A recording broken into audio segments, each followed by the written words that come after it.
Ang tamang tao ay yung makaka-accept ng lahat sa iyo, kahit yung perfections mo. Kasi hindi po pwedeng walang imperfections eh. Walang perfectong tao. Pero kapag tamang tao, lahat tanggap sa iyo. Kahit pa yung malaking imperfection mo, palilitin na lang ito. Sign na maling tao ang nasa piling mo, yung kahit maliit na imperfection mo, palalakihin niya at gagawin niyang malaking problema ito. So magpasalamat tayo sa mga tamang tao sa buhay natin sa mundo ito. Ako natatouch personally kapag yung mga kinakasal ko, actually bago ang kasal, tinetext ko sila kasi gusto ko sabihin nila ito ng may gana, ng may love, ng solemn. Lalo tigit yung linya, sa hirap at ginhawa, sa dusa at ligaya.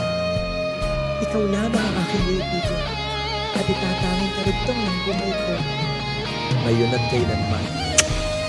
Pag yan ay na-execute ng maganda, sabi ko sa inyo, babaha ng luha, iiyak yung mag-asawa, iiyak tayong lahat na umaattend ng kasal, iiyak yung mga magulang ng ikinakasal.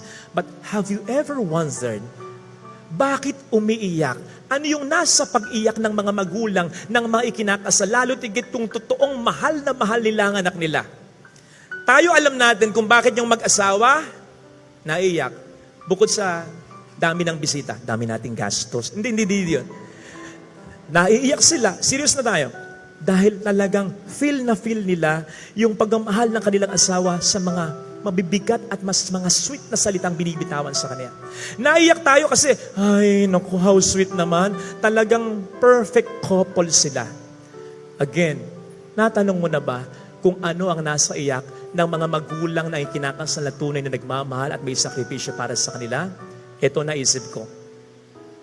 Habang naririnig iyon ng mga magulang na ikinakasal, sa hirap at ginawa, sa dusa at ligaya, ikaw lamang ang aking iibigin at itatanging karugtong ng aking buhay. Ngayon at kailanman, sigurado ko, naiisip ng mga magulang na nagmamahal sa kanila, lalo tigit ng isang ina, ako yung karugtong ng buhay ng anak ko.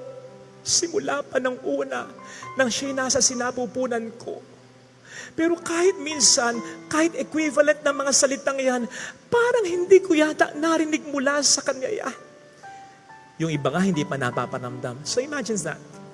That very moment, dinideclare nung anak, naririnig nung ina ng ama, para bang sinasabi ng anak, ikaw babae, ikaw lalaki. Ngayon, ang pinakamamahal kong tao, hindi na ang mga magulang ko. Imagine that. Kailan mo lang naman yan nakilala? At yung mga salitang sinasabi nyo sa isa't isa, gaano man kaganda, gaano man kasweet, patutunayan nyo pa yan sa isa't isa. Samantalang yung mga magulang ninyo, napatunayan na sa inyo sa simula pa. Sana yan ay iyong nakita. Kaya sa mga kabatang narito, lalo tigit yung hindi pa ikinakasal, bago man lang kayo makasal, maisip ninyo, bago nyo makita yung tamang tao, the one para sa inyo, may zawan na dati pa ang inyong mga magulang na kahit so much so na ikasal kayo, na i-declare ninyo, ito ng babae ito ng lalaking ito ng mahal ko, ito ng asawa ko, ang pinakamamahal ko. Tanggap yun ng mga magulang ninyo. Pero sinisigurado ko sa inyo, sa mata, sa puso, sa isip ng mga magulang ninyo, hindi magbabago. Ikaw pa rin ang pinakamahalagang tao sa puso at isip ng nanay, ng tatay mo. Kaya bago mo maisip, ito ang tamang tao para sa akin, may tamang tao na para sa iyo, na hanggang sa wakas ng panahon, hanggang sa wakas ng buhay ninyo, hindi magbabago. Kaya sana mga kapatid, ito ang pagdasal natin sa banal na misa. Hindi lang ito para sa mga magulang, para sa mga mag-asawa. Please. Sa mundong ito, nagkalat ang rejection. Sa mundong ito, maliit o malaki, makararanas tayo ng hindi pagtanggap, na masaklap. Huwag mong kakalimutan, may Diyos na sa iyo tumatanggap. At may mga tao na ikaw ay tanggap na tanggap. Pahalagahan mo sila. Pasalamatan mo ang Diyos dahil sa kanila at sana maging tamang tao ka rin para sa kanila.